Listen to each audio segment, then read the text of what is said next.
Thanks, Tiara. This is Kate Hardy from Stanford. And thanks to you all for joining. And a special thanks to Sarah Lynch and Nancy Ebbett, who are going to be our presenters today, talking about how to partner with families within the clinical high-risk for psychosis programs. So we're going to hear from them first, and then certainly make sure that we have time for some questions at the end. As Tiara said, please go ahead and add questions to the public chat box, and she and I will be monitoring that, and we'll make sure we come back to them towards the end of this webinar. And with no further ado, I will hand over to Sarah. Thank you very much, Sarah. Hi, thank you. And it's good to see all your names up there. I'm Sarah Lynch, and I'm the program manager at the PEER program in Portland, Maine. And I've been working with families within an early psychosis program for the past about 15 years. So I'm excited to talk with you about some of the history and evidence for family intervention in early psychosis, treatment options, and to be partnering with Nancy Ebert from the First Hope program in California, who I will let Nancy introduce herself, but we worked together in when we were training their team on starting up an early intervention, a clinical high-risk program. Hi, this is Nancy Everett. I'm very happy to be here. I am with the First Hope program, which is has been a clinical high-risk program that's now expanded into FEP in Contra Costa County, which is one of the San Francisco Bay Area counties. And we trained with the Peer Training Institute back in 2012 and the next couple of years, and we're certified as a peer certified program in early 2015. And so what I'm going to add to the discussion is how we've done things here, some of the practical issues, what I regard as the critical steps in engaging families, and some of the lessons learned, which I hope will benefit others. Thank you. And then we're going to hope for some, please post your questions as they come up, and we'll hope to address them at the end.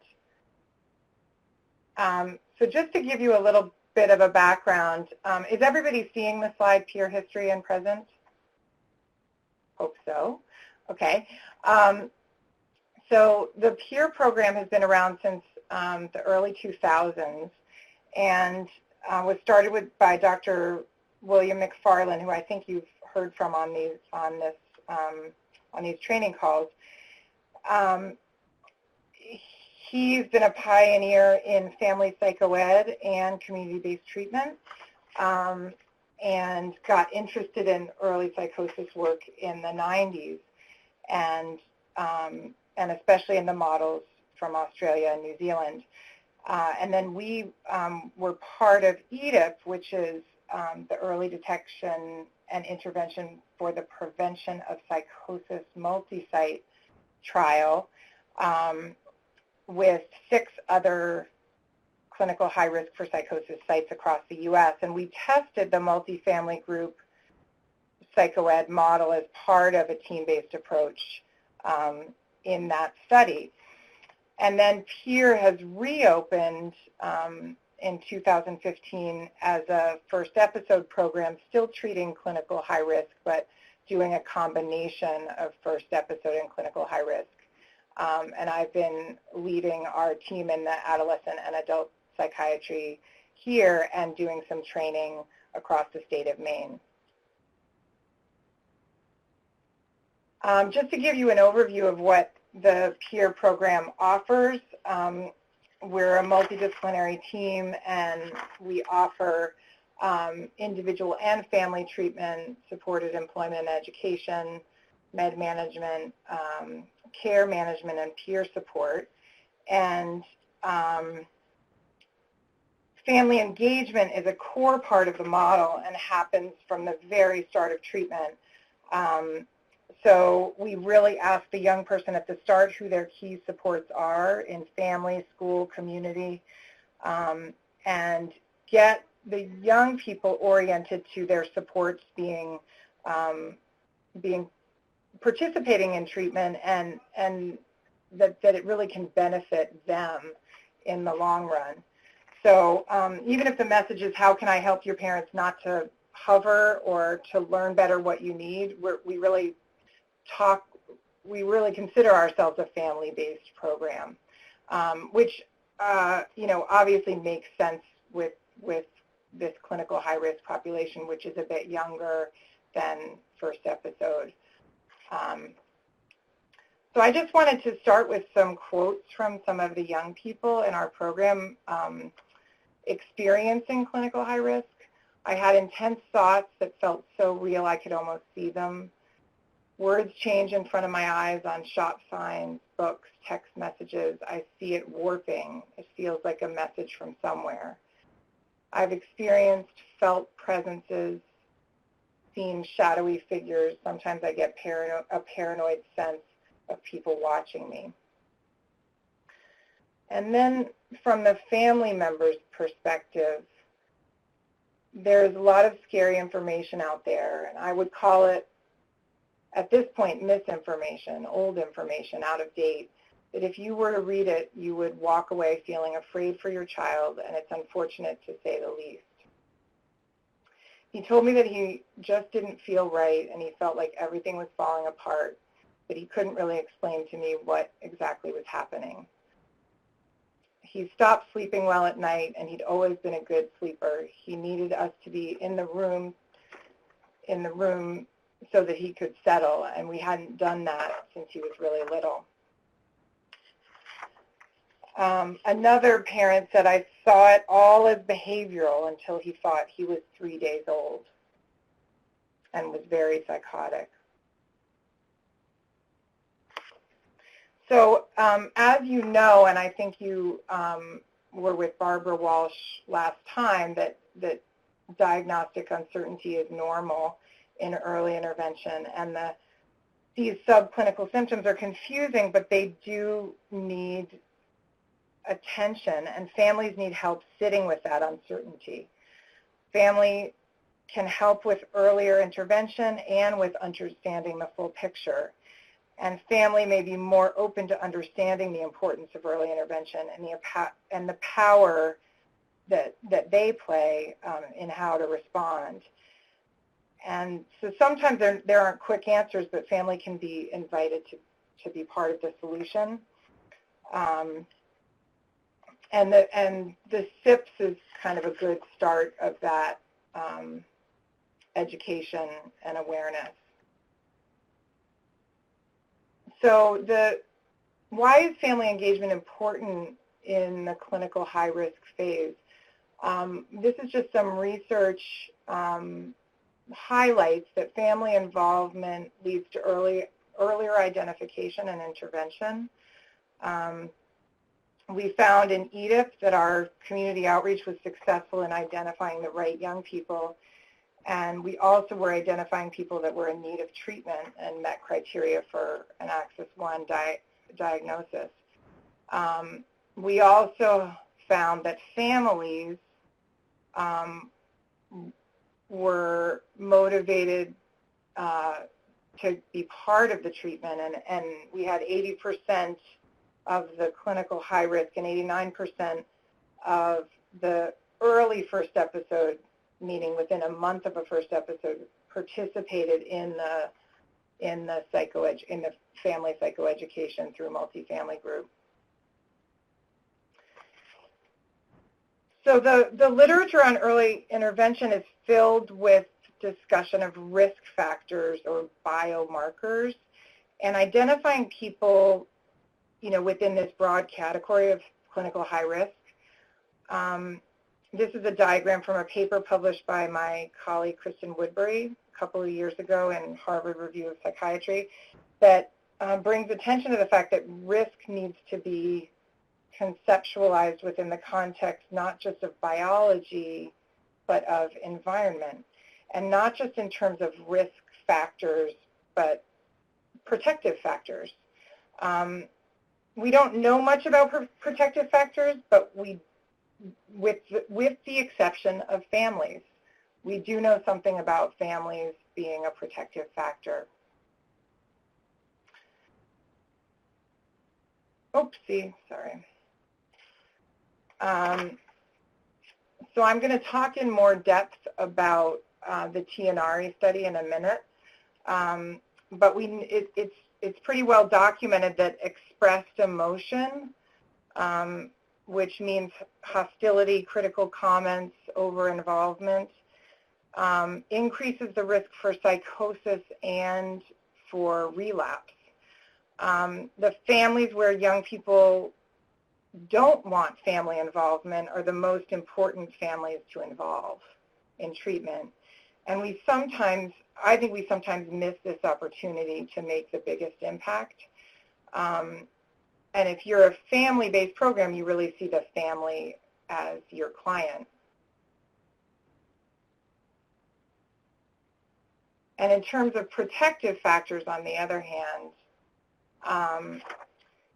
warmth and an optimal level of involvement helps to improve functioning, and families can positively influence outcome. So family involvement predicts decreased symptoms and enhances social functioning. And higher expressed emotion is correlated with longer duration of untreated psychosis. So we assume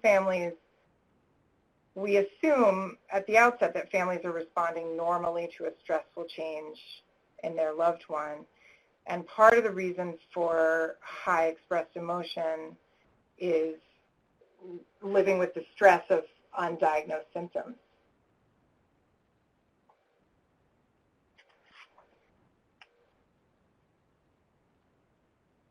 So I want to spend a little time highlighting this TNRE study because it's just unique in that it's a longitudinal study that did very extensive investigation of families.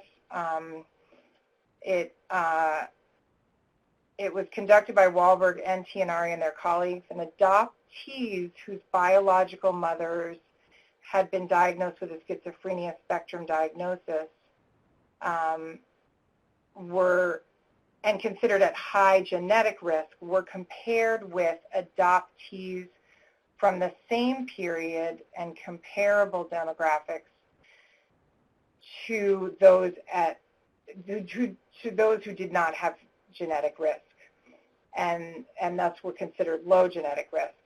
They were followed up over 21 years, and 40 were diagnosed with schizophrenia spectrum disorders. 13% may seem high, but that's because schizophrenia spectrum was more broadly defined, including delusional disorders and affective psychosis. And what was amazing about this study is how carefully they measured aspects of family environment through interviews over 2 days that were recorded with,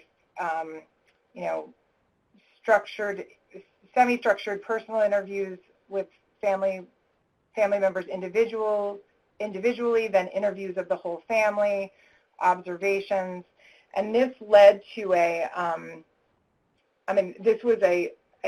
Opus is in Finnish, but it's sort of comparable to expressed emotion. So they were measuring expressed emotion in these family environments.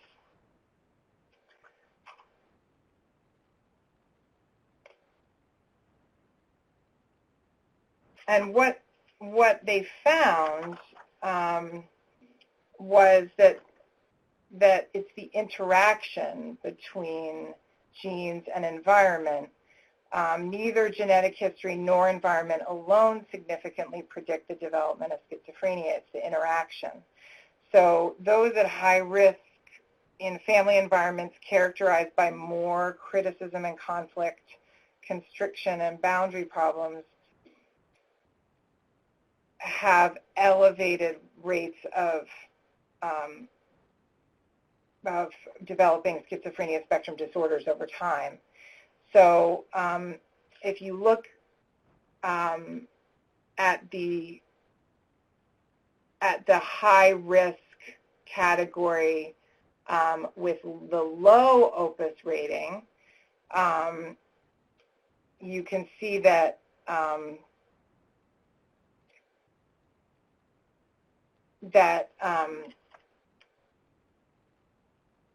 mean, you can understand that a critical and enmeshed family environment might contribute to higher rates of illness, but you would expect that maybe family history with the higher risk category, that environment might not play such a role. And what we see, however, is that the family environment is such that these kids have no more risk than if they were if they had low genetic risk, which is pretty powerful. The family environment is protective enough to change the course for them.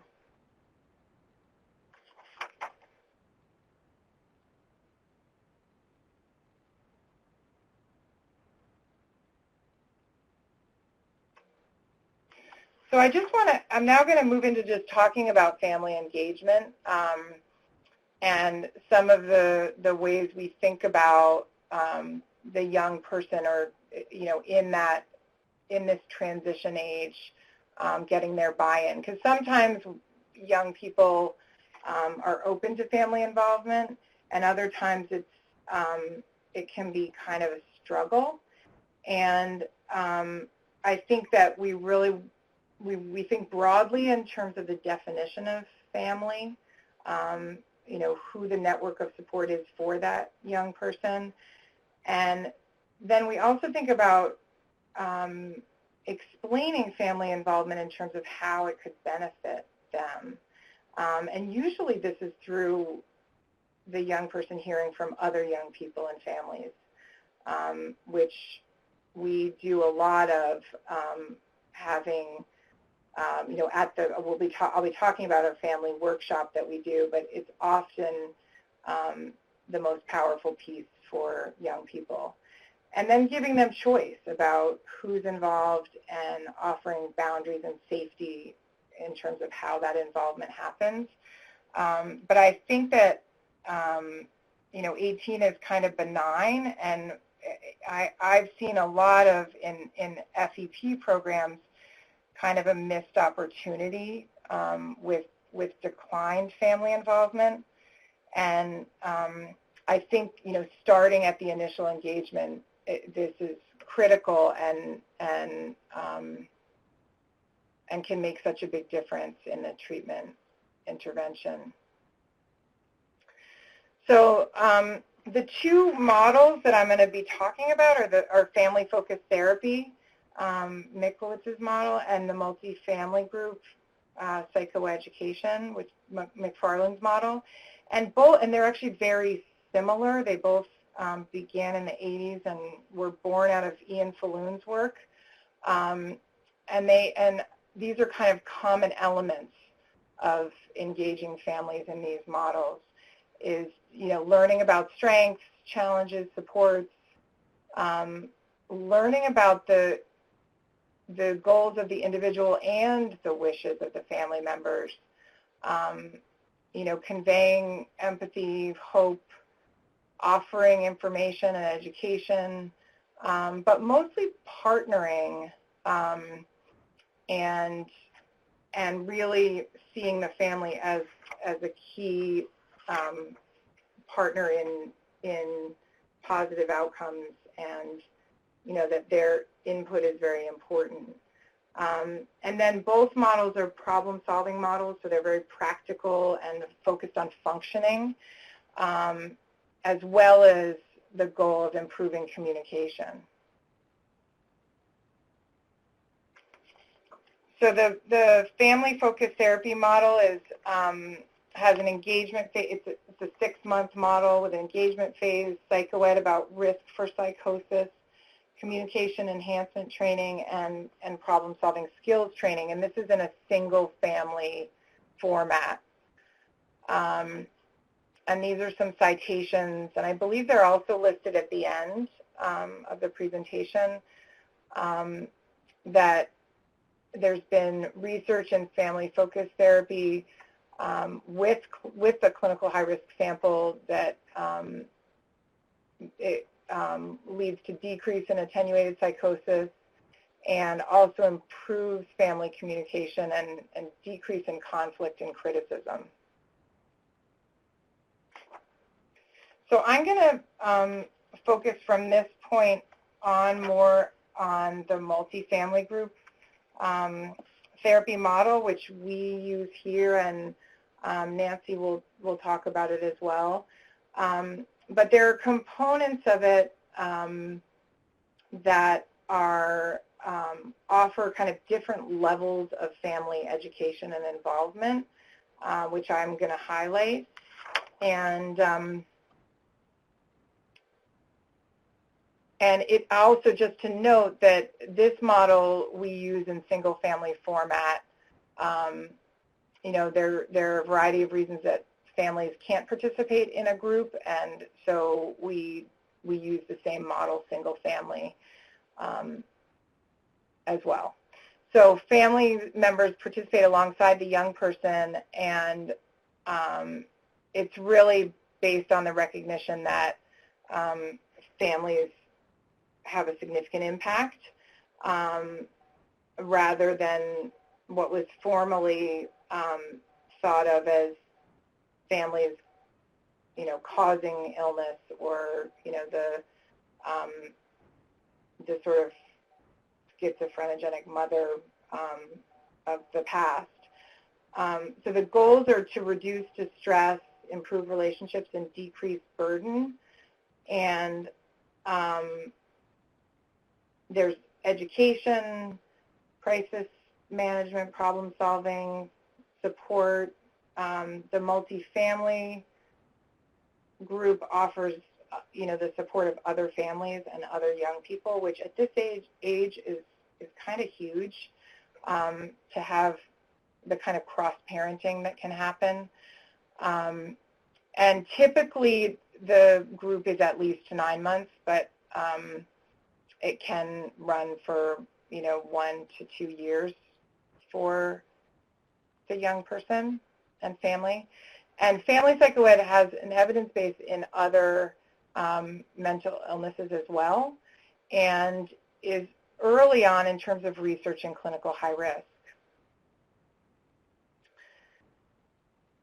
So the thing that's important in terms of the social network is just that, you know, there's a powerful thing that happens in families sitting amongst other families in the same boat. I mean, there's sort of, people rise to the occasion of healthier family interactions around other families, and they're kind of held accountable by each other, and there's kind of a network of solution generation.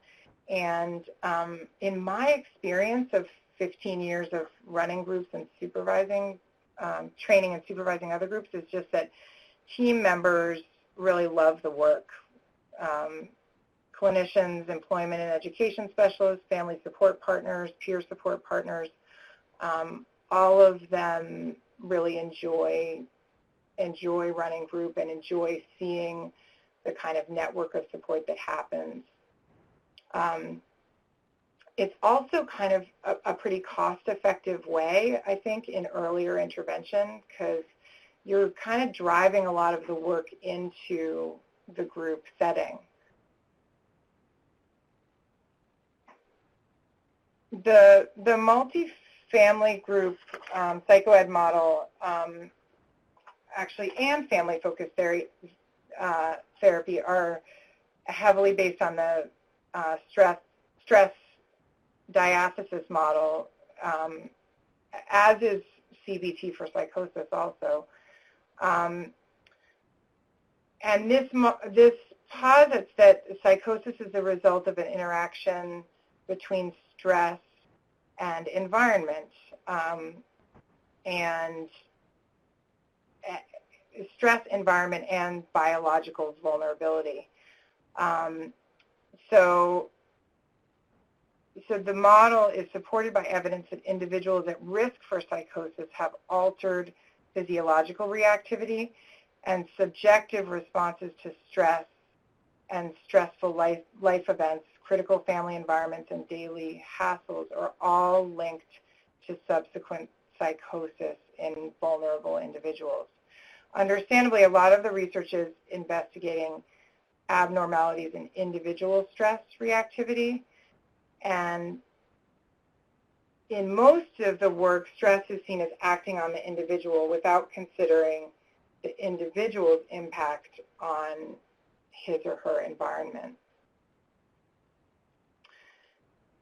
And the family psychoed, in the EDIP study, family psychoed, in conjunction with other interventions, improved functioning and family communication in the clinical high-risk and early first episode population.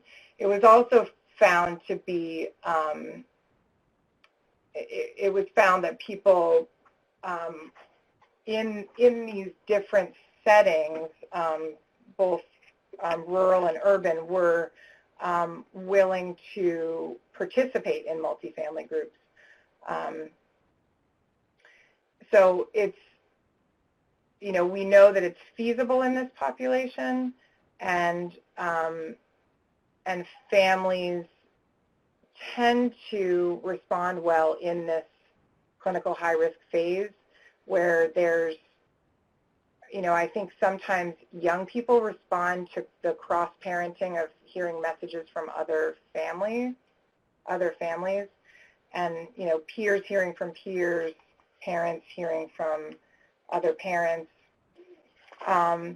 So this is sort of like an overview of the format. There's kind of a joining phase where the group leader, our groups are run with combination of clinician employment specialist, clinician peer support, clinician family partner. And they meet individually and join with the family, which is basically, you know, hearing what the experience has been like for the family members, and really introducing the group as for the family, not just the individual with symptoms, and focusing with each family member on strengths and challenges and goals, and really relating that to coming into the group and how the group might address some of those things. So the next phase is the family workshop, which I'll show some sample slides from. But we've kind of amended this so that we are offering an abbreviated version of the workshop on a monthly basis in our program. So some families have actually attended part of the workshop before even coming into the program. So we're using it as kind of a community outreach and education tool. And then the next phase is the ongoing group, which is, you know, an average of families and young people are in for an average of a year. So the workshop is open to anyone, and it sort of merges community outreach and family education. And a key part of it is the personal stories of recovery. So our hearing from the young person and the family members is kind of the most critical part of the workshop. So our peer support specialist tells her story and invites peers and families from within the program to speak about their experiences as well. And then just to give you a flavor of some of the slides in the workshop, we really talk about mental health on a spectrum, and we really teach symptoms. We focus sort of on the impact on functioning. So functioning significantly impacted to wellness, and how changes in thinking, perception, and mood can impact that. So we talk about symptoms of psychosis in kind of a early intervention ways. We look at these symptoms on a spectrum. So we talk about these changes in thinking, perception, and mental processing, and it's really kind of a normalizing message of, you know, our brains sometimes get stuck, and we ask everybody to look at this, you know, what do you see in this picture? Some people see me, some people see you, and then we talk about the you know, flexible thinking versus kind of stuck thinking, or just being able to see one perspective. And we present this really from a young person talking about their experience of what was the sort of prodromal phase, what were they experiencing, and a clinician is alongside them, but it's really, we're always having somebody with lived experience talking about their experience. And, you know, we have been very used to working with clinical high risk, and we went from clinical high risk to first episode psychosis. And I think, you know, we do combine these groups and find that it's possible to do that. So I know some of you are going from a first episode program into adding clinical high risk.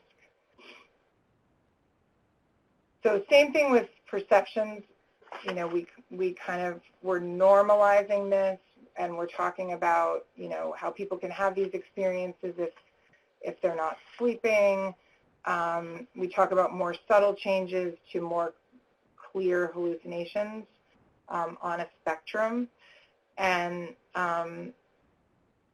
we are really talking about always relating this to how much is this impacting functioning. So really a focus on functioning and on not jumping to conclusions about diagnosis, but really understanding that we don't want to miss something, but we're not going to jump to a diagnosis unless it's warranted. And these are the family guidelines, which we use in the multifamily group, but we start to teach in the workshop. And they really connect biology and environment, and we're encouraging family members and young people to practice the guidelines, and we refer to them a lot in the group.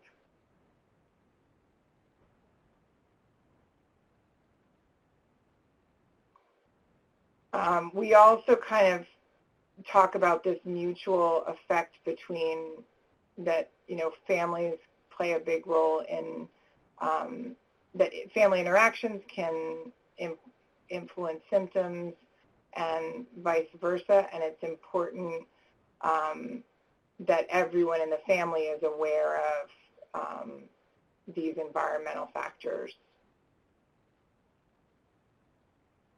And I think it kind of helps with, it's less blaming and more about the guidelines sort of help to have everybody kind of following these guidelines to avoid a worsening of symptoms. So just to recap, the workshop is kind of a classroom format. It's open to everyone. We talk about symptoms on a spectrum. We're careful about using the words of young people in their own language through stories. And we talk about stress vulnerability and kind of normal reactions of loved ones when they're confused by what's happening. So then once families come into a group, we do the first and second group are kind of are different than the ongoing problem-solving format, and it is a rolling group so that new families join along the way, and people are at different stages of treatment. And we're very thoughtful about the groups, we have groups by age range and kind of developmental stage, and so our younger set is more the clinical high-risk group, and this first group is really important that we don't really, there's no talk of symptoms. It's really about just getting to know each other in terms of interests, activities, pets, favorite foods. We break up into pairs, and then people introduce each other. It's kind of just kind of icebreakers and getting to know each other. And then that second group is where we kind of orient people to getting comfortable with talking about when they first started struggling with their mental health, what did they notice, what led up to seeking help, what was the hardest part, what do you need from others, and what makes you feel hopeful. And then for the families and supports, they talk about how they've been impacted and how they think the group can support them. So these two groups are more unstructured than the problem-solving model, which is ongoing. And I think that what's been really interesting to me is that young people from our groups have really shown a lot of interest. And this is clinical high-risk, young people with clinical high-risk symptoms and first episode have shown interest in speaking out and educating other young people. And we had like 3 young people from a multifamily group who spoke at a conference to middle schoolers and high schoolers. And it was really amazing that they wanted to do this, and I think it's because they got used to doing it in this safe space of the group. But it was really it was a conference about general like resilience, and there were different groups represented, but they spoke about mental health in general. So they were talking about prodromal symptoms for psychosis alongside depression and anxiety. So it wasn't really about psychosis, but it was really powerful to see these young people willing to share these symptoms and about sort of like, this is how I advocated for myself, this is why it was important for me to get help. So I just feel like the group has really led to kind of this community outreach, this organic community outreach from the young people and families. And then there's the ongoing multifamily group format, which is like we do a go-around of what's going well and what could be better. We're really focusing on symptoms, experiences, and functioning, and then we select a problem, and the whole group, we get very specific for one person in the group, and that could be a young person or a family member. And each person checks in for themselves, so the parents are not checking in about their loved one, they're checking in about themselves. And then we do a problem solving for that person, and it ends with kind of a very specific action plan that person or family is going to go try, and then they come back and report back.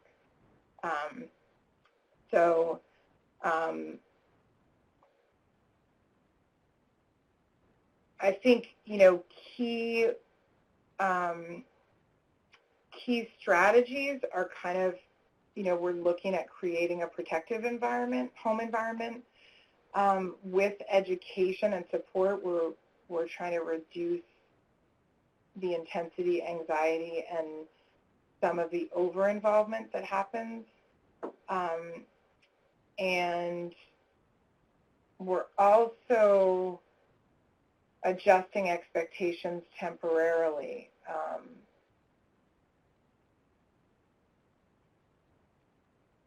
And I think that, there's a real focus on functioning and coordinating efforts between family, team, and other supports, and then sort of like cheerleading and ongoing problem solving. And for the clinical high risk group and people that are younger, there's, yes, you're sitting with more diagnostic uncertainty, and there's sometimes there's things that you learn more about what a family might need, or over the course of treatment.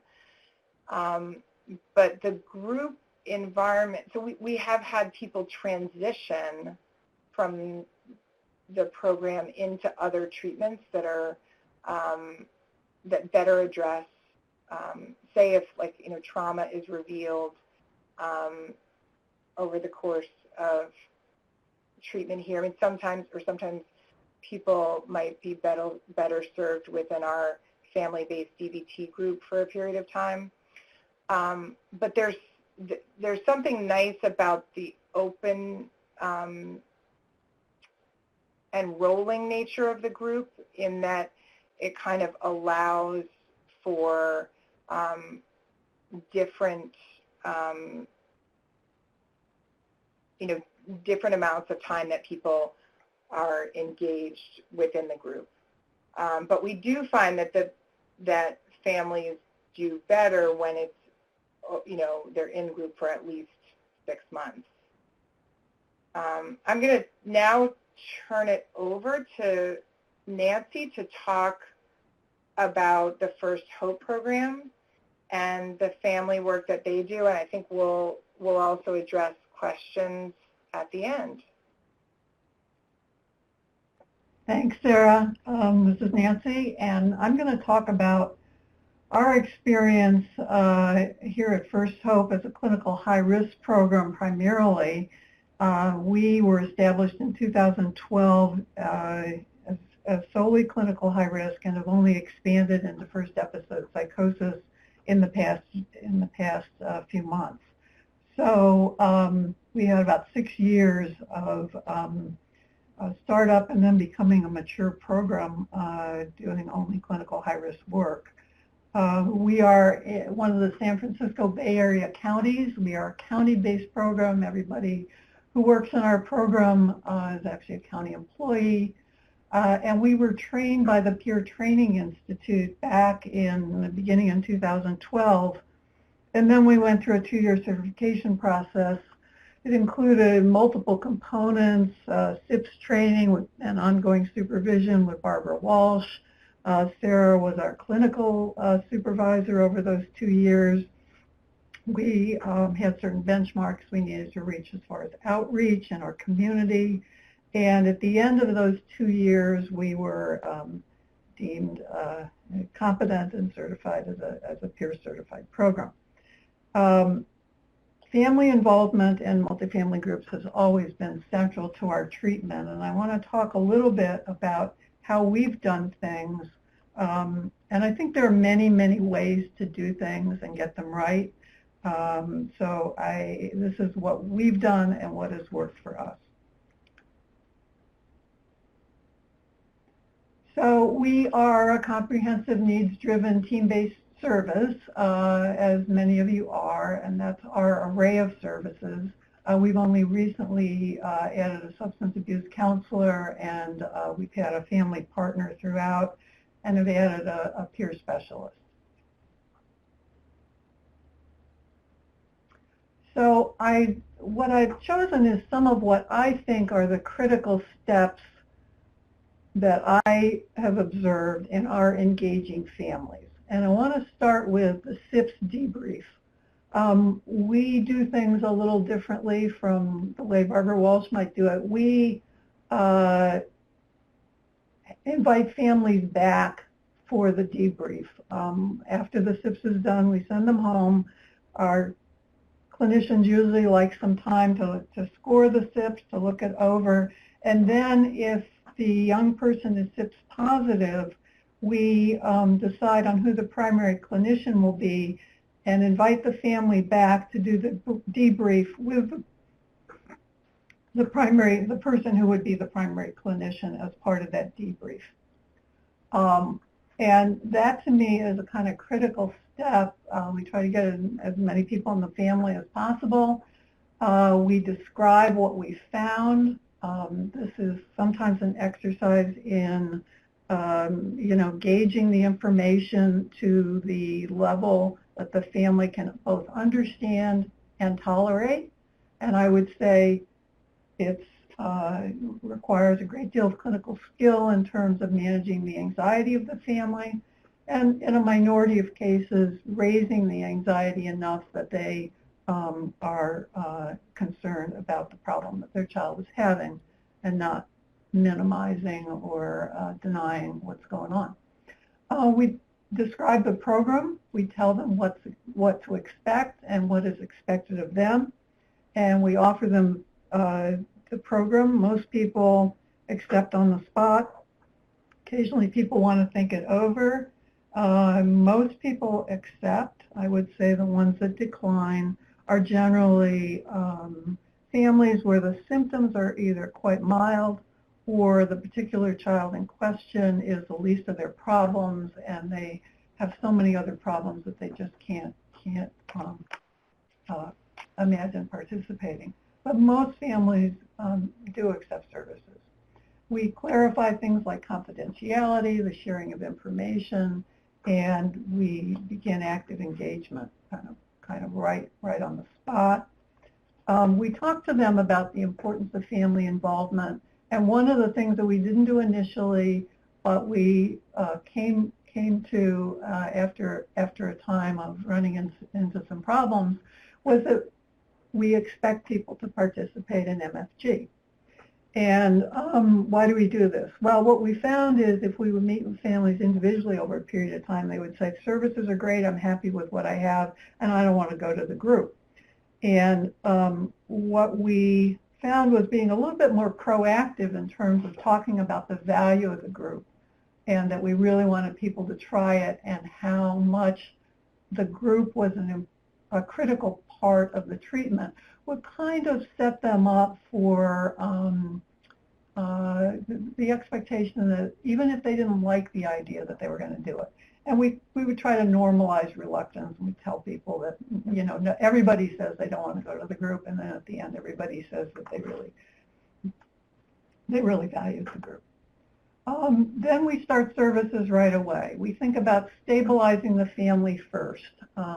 I think this is kind of an important principle that sometimes there's an inclination to do individual treatment with a young person who's suffering, but it's important that the family be grounded enough that they're supportive of that treatment.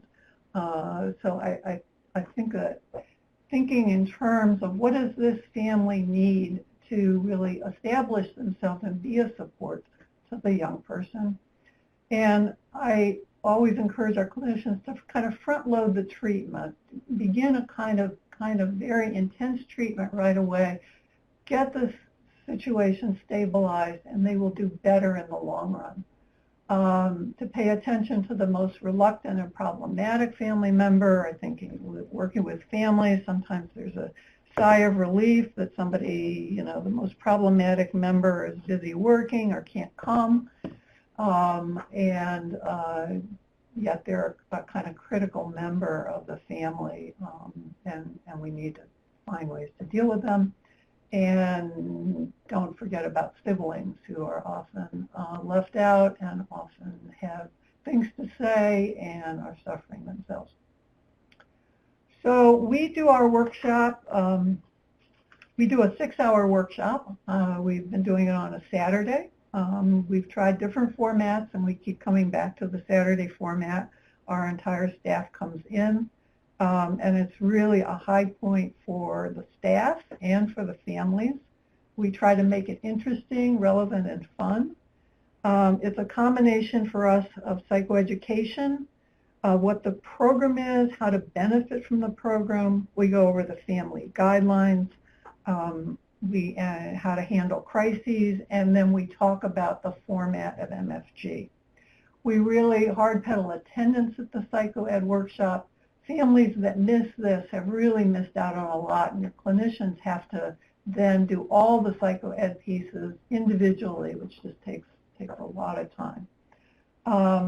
We provide childcare and help with transportation. That's a big factor for our families. We're a big county, about 50 miles wide, so we go out and we fetch people and bring them here to our central location. And the high point of our workshop is the latter part of the morning, when our graduate families come in to speak to the group.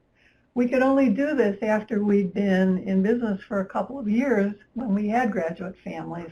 And each workshop since, we've had usually 3 families come and speak to the group about their experience. And those families always talk about the value of the multifamily group for them.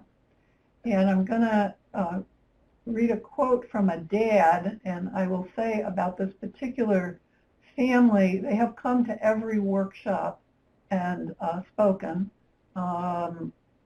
because they're so grateful for the help they got. And we also have them on videotape. So now we play the videotape and then have them come, and they're 4 years after the videotape, and describe the progress they've made since. So it's really quite a compelling presentation. He says, commit to the program, come to the family group. Basically, when you go there, you think, I don't want to open up and say my problem, but what you see is that everyone is sharing the same thing. In the beginning, everyone is quiet, they're reserved. But at the end of the program, the kids are interacting, they're solving the problems, they're picking up their life skills, they're working on the same problems, and they're opening up. It's like, this is remarkable. This person wouldn't even talk at all at the beginning, and they're running it. So we're here to tell you that we believe in it, we see how successful it is, and be thankful that you're here. So, and then these families stay around and have lunch with our new families. I will tell you, this sells our group better than anything that we could ever offer. By the end of the workshop, people are asking when they can start their group. So I think multifamily groups are a very effective, efficient way to deliver treatment. You can do the problem solving and other kinds of treatment individually, but you can handle a lot in the group in a very efficient way. And if you're kind of under-resourced, this is a great way to deliver care. It solves problems, it develops skills. People begin to use these skills and do their own problem solving outside the group. It helps people hear things differently. It's suitable for different learning styles. There's some people who they really don't want to talk, but they can learn a lot by observing. Their hearing about problems are very similar to their own. The problems are pretty common. Whereas some people want to be kind of the center of attention and the one focused on. So it suits both styles. It adds a level of accountability. People are coming back to the group to report on how their problem solving went 2 weeks later. People have the experience of being a helper, not just a person in need of help. I think this is a very important point, that people have a sense of having resources which they may feel have been kind of stretched thin or depleted. A lot of cross-parenting. Parents say things that may not be well received by their own child, but are pretty helpful to somebody else's kid, and that is very reinforcing for people. Don't shortchange socialization. It's an important part of each group, and what it does is create a sense of community. These families can become very isolated. The kids can become very friendless, and they often become a little group, and one of the things that I've noticed is that they can be incredibly kind to one another. We have 7 groups going. There was a question earlier about age groups. We do divide our groups by age. We used to do older and younger. Now we do young, middle, and older in our English-speaking groups. What we find in our Spanish-speaking groups is because many of the siblings come, the siblings tend to span the ages. So we've had a brother as young as 7 on up. Our groups are big, 5 to 8 families, 2 to 3 staff. They meet every other week. The clinicians work late one night a week, so they usually do 2 groups, one every other week. They rotate lead facilitation. Our peer specialists and our family partner participate, as does our substance abuse counseling. We have done some modification for Latino families, but not too much. Good food and child care can be very helpful in terms of supporting the groups, and they tend to be a high point of the week for staff. People get very energized by doing the groups. And we find that the groups go here around 6 to 9 months and become very, very cohesive and really start to take off at that point. So what are some of the challenges that we faced? Well, sporadic attendance. We have our families that attend only sporadically, and they clearly have faced some challenges themselves and tend not to do as well. We try to support them as much as we can and encourage them to come. Divorced parents, you have to decide how to handle that. We've had some parents that have come together in the group and work together for the benefit of their child, and that's been very helpful. We've had some divorced parents where they alternate coming to the group, so mom will come one week, dad will come the next. We've had young people with no family support who've come to the group by themselves, and those young people have tended to be adopted by other group members and get a lot of support. We've had some very high conflict critical family members, and that clearly has to be handled. There was one instance in which we did ask a mother who was highly, highly attacking of her son in the group to the point where it made everybody in the group uncomfortable, not to come to the group for a period of time, and we offered her individual therapy, which proved to be quite helpful with that particular family. As it turned out, she did not come back to the group, but her son continued in the group and did very well. There are also some limits to the kinds of problems that can be handled within the context of MFG. There are complex problems that require individual family therapy. I think you want to choose problems within your group that can be handled and where everybody can feel like they can be successful. And there's some problems where you just have to, within the group, say, let's talk about that after the group. Let's talk about that tomorrow. I'll set you up with your psychiatrist, something of the sort, and make clear that the problems will be handled, but they'll be handled appropriately and elsewhere. So what are some of the lessons that we've learned over the years? To prioritize and assume family involvement. I think if you just come in with an attitude that this is a family program and we want your family to be involved, you're much more likely to be successful in the long run. You have to believe in family involvement to do that, of course. To express early enthusiasm and expectation of MFG involvement. You know, people don't want to, they don't usually come asking for group therapy. They are, you know, already anxious and they anticipate being in a group to be even more anxiety provoking. And so you have to really frame it and express your own enthusiasm about how valuable it could be to them. It's really nice to have food, transportation, childcare. Never shortchange the socialization part. Sometimes families will, you know, they'll come late because all we're doing is socializing. Well, in fact, that socialization is a really important component of the group. Be very inclusive. We have a wide definition of family. We do not have drop-ins. We want people, and that's important for the other people in the group. It may seem fine to have your cousin who's visiting from out of town come to your group because you really like your group, but that doesn't work so well for the other people who, you know, are not going to see this person. So we ask that the people who come to the group are people who are kind of committed to coming regularly. But again, that could be not just immediate family, but whoever is part of your support system.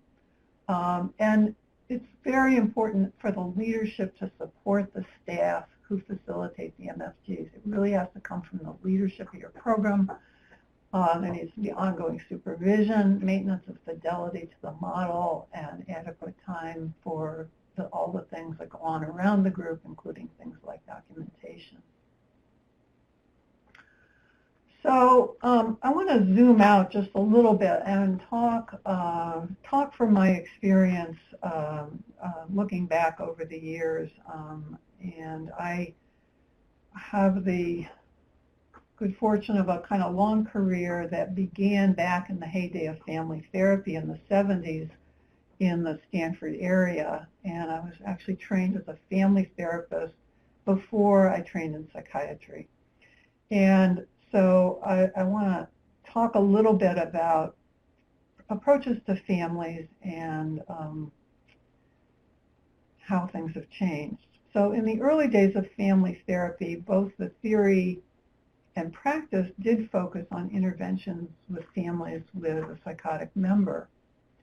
There was a lot of enthusiasm about working on distorted communications and having a therapy model that would help people emerge from psychosis by working with their family.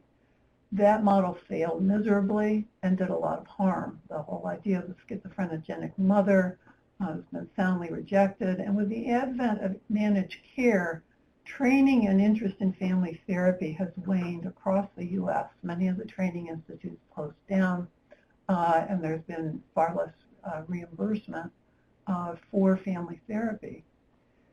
And I believe that in rejecting the idea of family dysfunction as causative of psychosis, and with the medical model seen as a more forgiving explanation, that is, it's nobody's fault, it's your biology, we've turned away from the importance of the family in healing.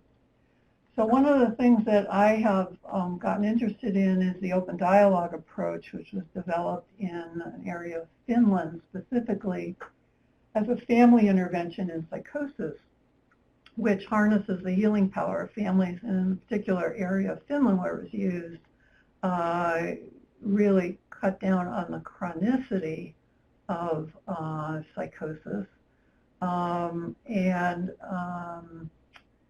is now being researched in the UK. There's been less enthusiasm in the US, but it's being researched in the UK in a study that's somewhat larger than the RAISE study, looking at training entire teams of people.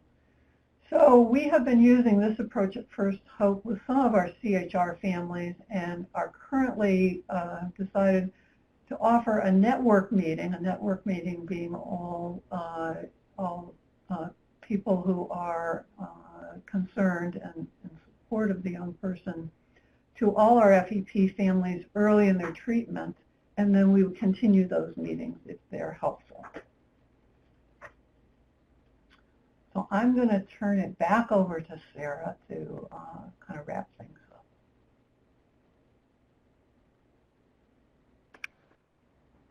Hello, sorry I was on mute.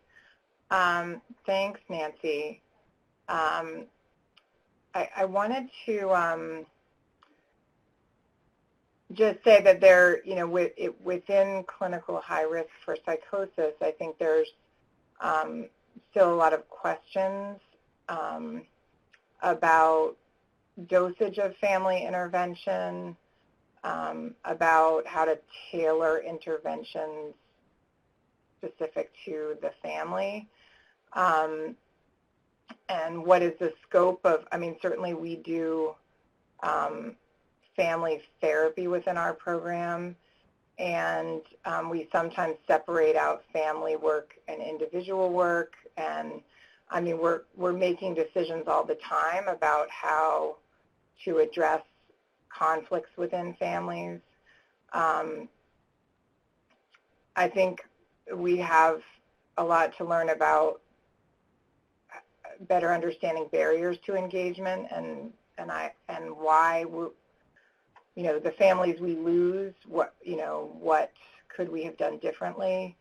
I think especially with multi-family groups, cultural formulation is important, and how do you do single family work with sensitivity to cultural background, and then how do you deal with different languages in the context of group work, and be inclusive, and so I think there's a lot of interesting areas for exploration. I'm particularly interested in CBT for psychosis and the multi-family group model in combination, because we do that, and it's been very, they dovetail very nicely, the models. So I think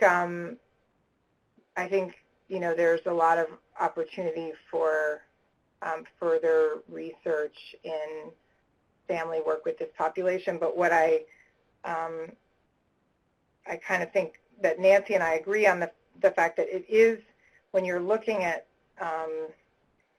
programs with less resources, I do think that the multi-family group model, although it can be a little time intensive to start, in the long run, once you have it going, it actually, I think, is pretty cost effective. Somebody asked in their question about what the best time for attendance to group and how do you financially sustain the group. We bill for the group, but certainly there's non-billable time that goes into making a group successful. And the time of day is important. I think, it depends on the people in the group and how much time they need to get there after work. And we had our groups from 5:30 to 7, and we changed it to 6 to 7:30 because it was just really hard for people to get there. And the other question was about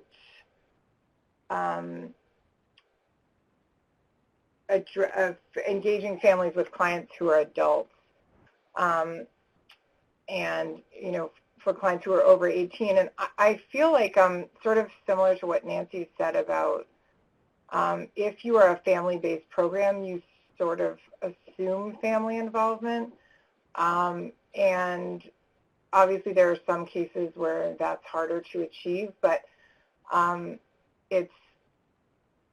I think that we more often sort of trust the young person not wanting certain people involved than continue to try to involve them. I mean, especially if you're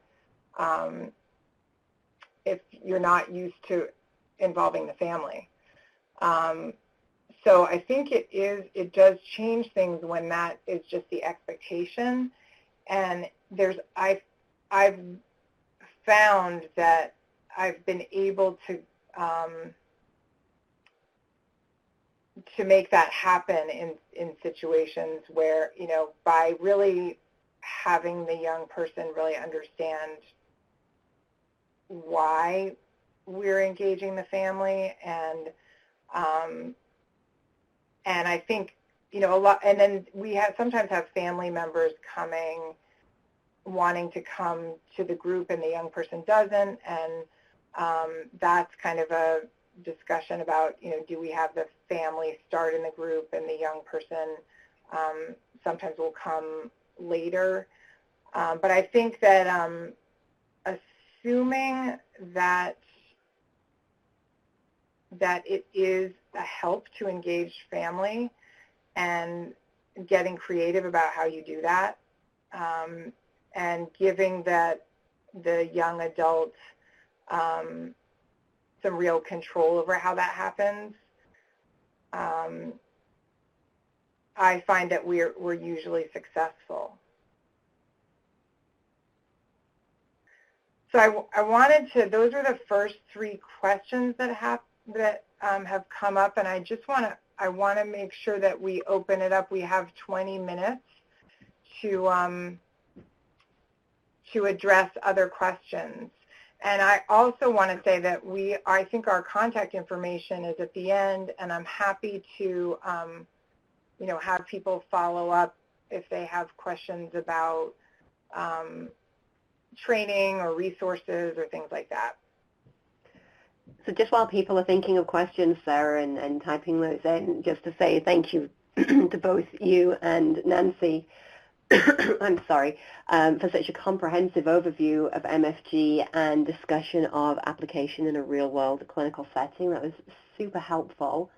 And as folk are maybe thinking of questions and wanting to type them out, I also had a couple of thoughts myself. So, Nancy, you mentioned some minor modifications for working with Latino families, and I just wondered if you wouldn't mind commenting on what those were and how they were implemented.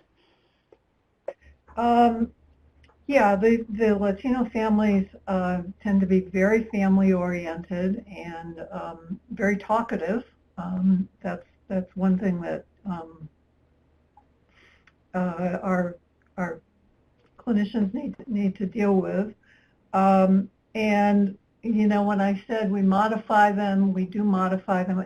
One of the things that our clinicians need to deal with is that many of the families have major problems that they're dealing with that have nothing to do with the young person who is experiencing psychotic symptoms.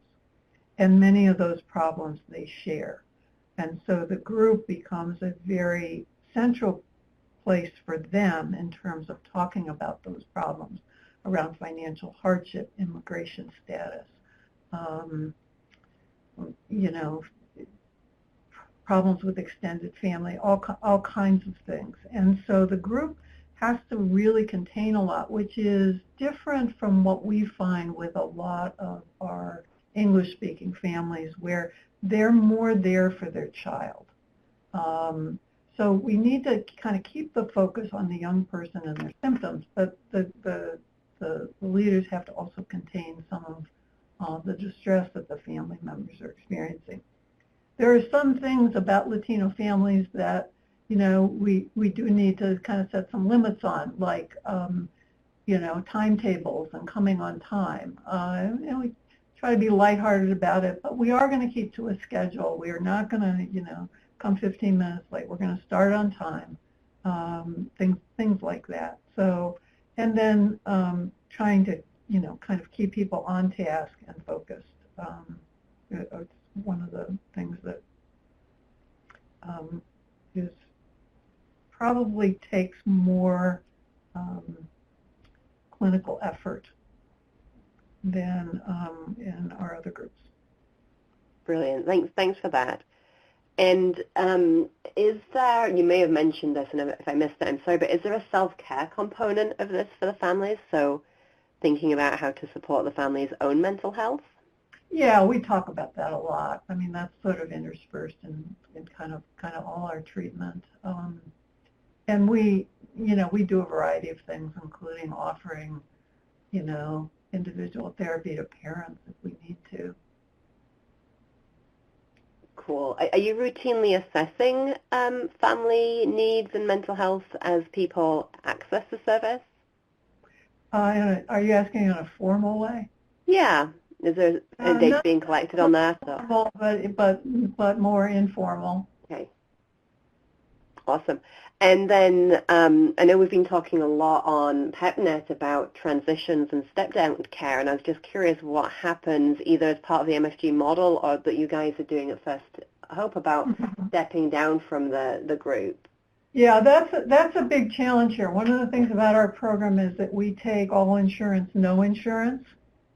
And so, we are working within a county system, but within the county system, we're also working across children's services and adult services, since we're working with kids as young as 12 on up to now with our FEP, we're working up to age 30. We were working 12 to 25 with our CHR population.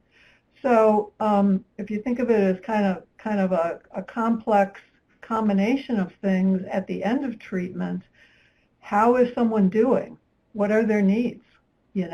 Some people are doing very well. Some people are really not doing well, and some people have transitioned to psychosis. I mean, we have had people who have converted under our care. So they need different, and then what is their insurance? So we've needed to really individualize where they go next, including back to Kaiser, to their private insurance, to our own county system, to maybe a community support group. But within the MFG model, is there kind of a MFG graduation group? It sounds like you're certainly engaging with families after the group has ended to act as models and peers for other families entering the group. Yeah. Most of our clientele tends to stay in the group for most of their participation in the program, our CHR. Gotcha. Sometimes they kind of step down to where the group is their primary participation. Many people after 2 years say, I think I've gotten enough, and we have a graduation ceremony. We have a kind of ritual we go through, and cupcakes and cards, and I can't imagine graduation without cupcakes, frankly. Yeah. And then I was really curious about that interface between open dialogue and MFG. Given that you're sort of integrating the two models, and my understanding of open dialogue is one of being very exploratory around sort of people's understanding of psychosis and the origin of psychosis, compared with MFG that has more of a psychoeducational approach and taking a specific way of seeing psychosis and providing information on that. So I was just curious about how you're holding those models within the same agency. Well, I think that open dialogue is fundamentally about facilitating communication, facilitating a voice. And so for families that want to do that and, find that approach helpful, I think it fits very well. The MFGs are much more structured in the sense that there is a format. There's something that people can kind of count on doing each time. Open dialogue there is a format as well, that people can count on doing each time, but it's much more open. Cool. And then my last question, as I'm checking to see if any questions came in, and this might be more for Sarah or both of you for sure, the process of training in MFG, what does that involve? Oh, okay, yes. So for our staff, we've trained our staff on a few different rounds. We just did a training because we have some new staff for our FEP program. It's a 3-day training followed by ongoing supervision with tapes, submitted tapes for fidelity to the model, kind of somewhat similar to CBTP training, where after submitting a certain number of tapes that meet fidelity criteria, people are certified as MFG providers. Great. And we've done that through the Peer Training Institute. Great, thank you. All right, and let me have a look back over. So it looks like it's so comprehensive that you've answered everybody's questions because there aren't any more coming through, which is fantastic. Sarah, you did a lovely job of queuing us up for the next webinar next month, which will be about CBT for psychosis for clinical high risk. So thank you for that. So I'm hoping folks can join us for that call. And as a reminder, if there's no other questions, we might start to wrap this up. But as a reminder, certainly you can get the slides in the file box below the chat box. If we can advance the slides, you'll see Sarah and Nancy's emails there, and it sounds like they're open to any questions that folks might have. Sure.